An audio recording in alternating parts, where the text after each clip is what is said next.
Good morning. Today, the title that I've chosen actually comes from a question or a suggestion of a couple of people yesterday to talk a little bit more about our rights. And I don't know how much I'm actually going to get into on that, but the title that I've chosen is Natural Rights and Building Our Bridge to Tomorrow.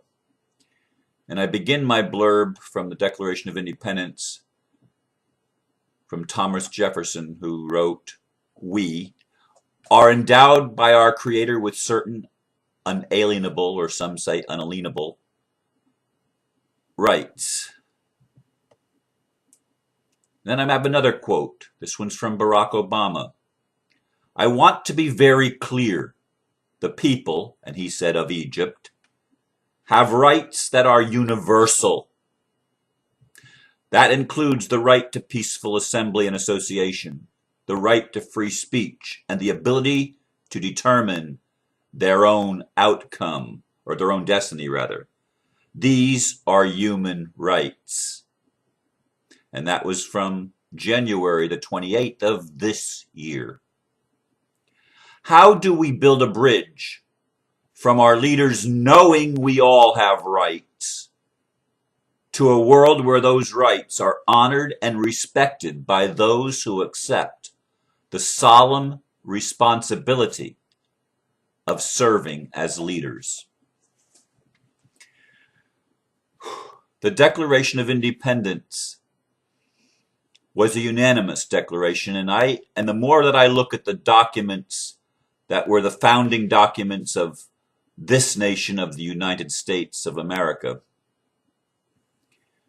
the more I think that the Declaration of Independence is really the foundational document, more so than the Constitution. Although it's important, I think, that every person who serves in a position of authority or that takes up weapons within this nation of the United States must take an oath to uphold and defend the Constitution. And they didn't alter the Constitution, or at least not the Bill of Rights part of the Constitution, at all that I'm aware of. The first 10 amendments we're talking about, they did not alter that through the course of history. Other things might have been altered slightly, but those were not altered. Those are unalienable rights granted and acknowledged by the governing powers, whether they were corporate powers or political powers or whatever powers they may have been at the time, and whatever powers are derived from whatever source in the present time. They are recognized as unalienable, even by the people holding office today, as Barack Obama plainly indicated, and as Hillary Clinton also indicated in other documents around the time of the Egyptian uprisings and the other uprisings in the Mediterranean region of our world at the start of this year of 2011. The reason for the uprising should be obvious to any thinking person, at least. The rights, the natural rights, the God-given rights by our Creator, have been trampled upon again and again by those who govern us, who fail to recognize the solemn responsibility of leadership to serve the people and to serve at the highest good of the people.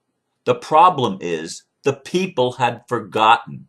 We, the people, forgot that we had unalienable rights. We forgot that we were all equal in the sight of God. And we were content as long as the abuses of government remained tolerable. We were content. But as we began to awaken in this 21st century, as humanity following 9/11 began to wake up that our governments were lying to us, that they were creating false flag operations to steal our rights from us. And what other purpose could there be when only weeks after 9/11, if that long, days really, They presented a Patriot Act of, I don't remember how many hundreds or even into the thousands of pages, a document that had already been prepared that basically guts the Constitution, guts the Bill of Rights, and takes the rights of the people. Now, you may be listening in Europe or Africa or Asia or South America or another country than the United States. It doesn't matter, because as Barack Obama said, these are basic human rights. They are not something that is only granted to people that live in a certain geographical area. They are human rights that are granted to everybody. But if we don't know our rights as individuals, we can't stand in our truth of those rights. We cannot stand up for ourselves because we don't know.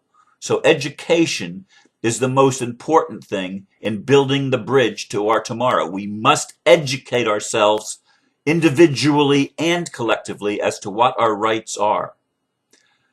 In the United States, we now have to get permission from the government to drive a vehicle or to travel freely by whatever means we choose. We need permission from the government to cross boundaries into other countries, like even crossing from the United States into Canada, which I have done on a number of occasions.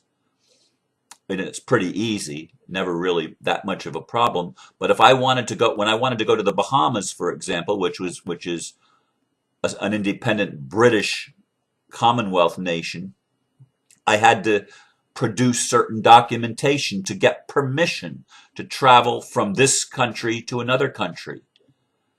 I had to get permission, in a sense, even to be born, which was consent that I never gave, but nevertheless, it was given by my parents through their ignorance, and they didn't know any better.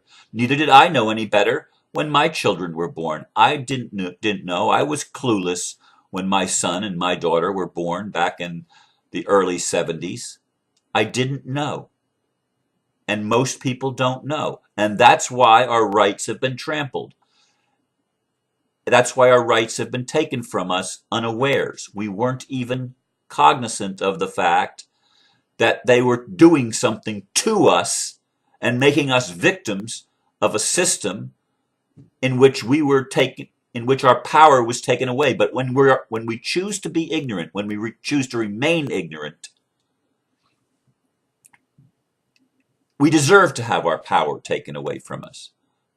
We deserve that, in a way, to awaken us so that we can grow and grow up by knowing the truth. We were all created equal, but some people were born with a silver spoon in their mouths. As one songwriter said once, some are more equal than others. I can't remember that song, but I remember that phrase, some are more equal than others. And certainly the elite establishment and those that play in the elite establishment, they seem to have privileges that the majority of the world do not have. Do they earn that privilege? Do they earn those rights?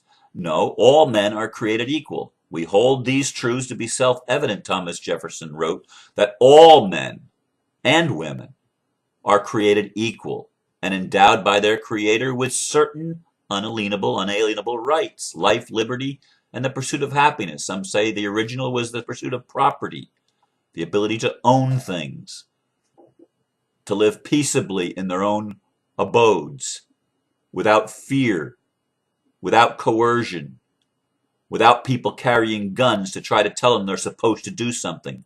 In our country, in this nation of the United States, we have people all the time in the form of police, and now they're trying to put the military in and give the military power and abandon the Posse Comitatus Act.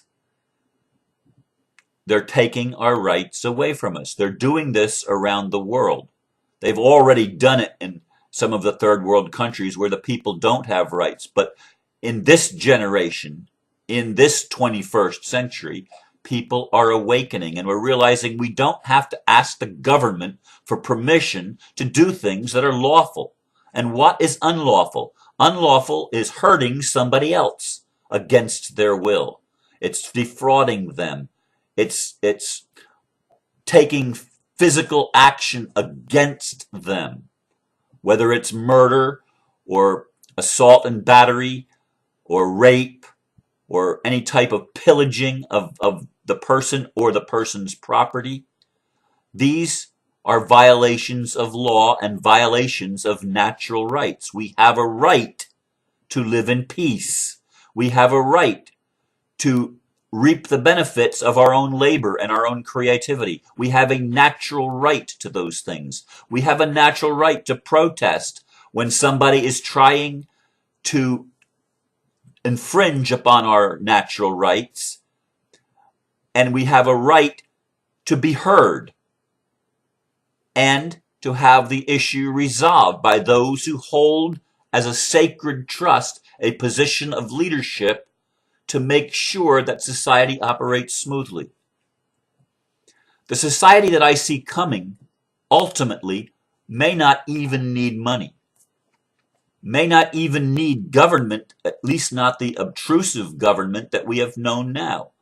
Government should actually be an easy position if people were educated and understood each other's rights and honored and respected each other. If we could recognize our spiritual heritage of doing unto others as we would have others do unto us, which is the spiritual heritage in every religion in some form of wording or another.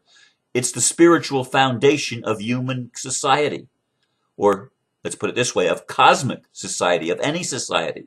It is the foundation that we respect one another.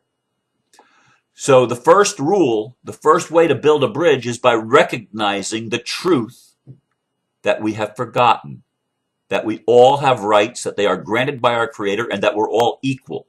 Nobody is higher than another person in the pecking order. There is no pecking order. There is only an order of voluntary service to others as we recognize the interconnectedness of all life, and that all life is dependent upon many factors. Nothing exists in and of and for itself. We all exist and have our being for the greater good. And that doesn't mean that we can't develop a personality. It doesn't mean that we can't develop an ego, if you will, an identification. We can, but the identification does not give us rights above the rights of another being. So we need to educate ourselves as the first step. And then we need to establish a way that those rights are protected. And we need to hold accountable those that volunteer to serve in leadership positions. We have a right to make sure, and the original Constitution or the original setup of the United States of America actually put the people on the top of the pyramid, not the bottom of the pyramid. Listen to me. The people were at the top of the pyramid. And underneath that were citizens' grand juries, which allowed the people to get together to make sure the next step, the Constitution, was abided by, which guaranteed that the rights of the people would be honored. And then underneath the Constitution was the government. At the bottom of the pyramid was the servants that held the whole thing together as an act of service to the people. The pyramid was totally inverted in the original establishment of a republic, and that's what republics are. They have nothing to do with Republican or Democrat. Democrat doesn't mean democracy, and republic doesn't mean Republican Party.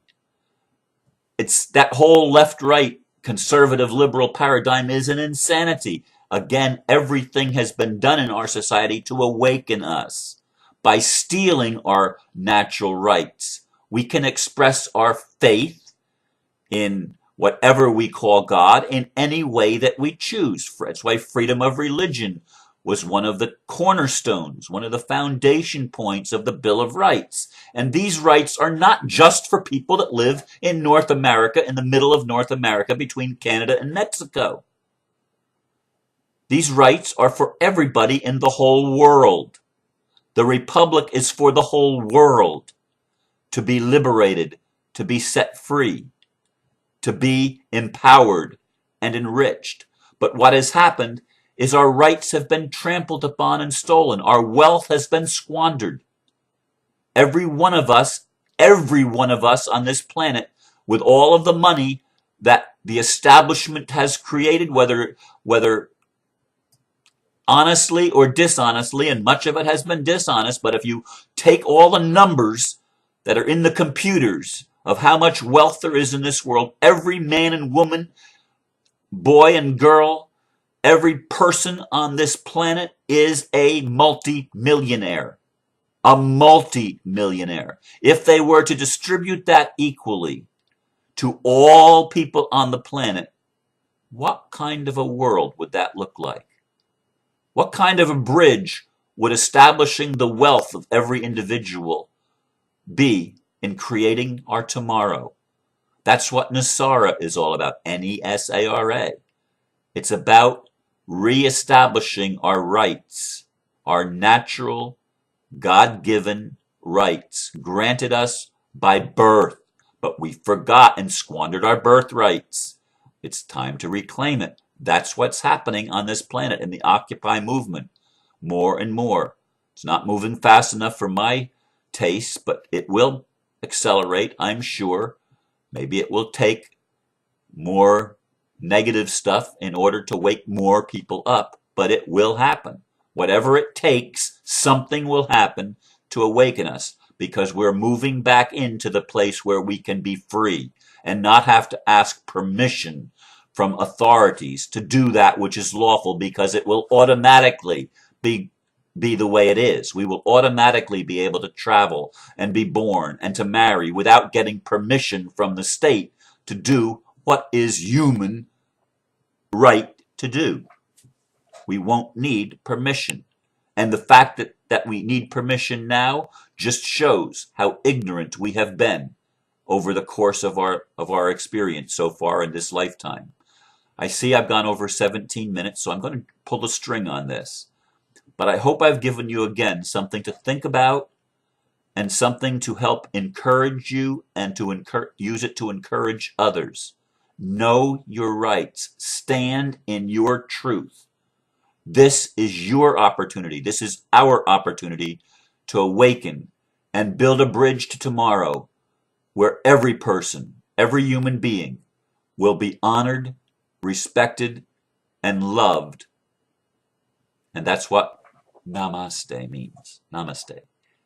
I recognize in you that which is in me, our divine inheritance that is eternal.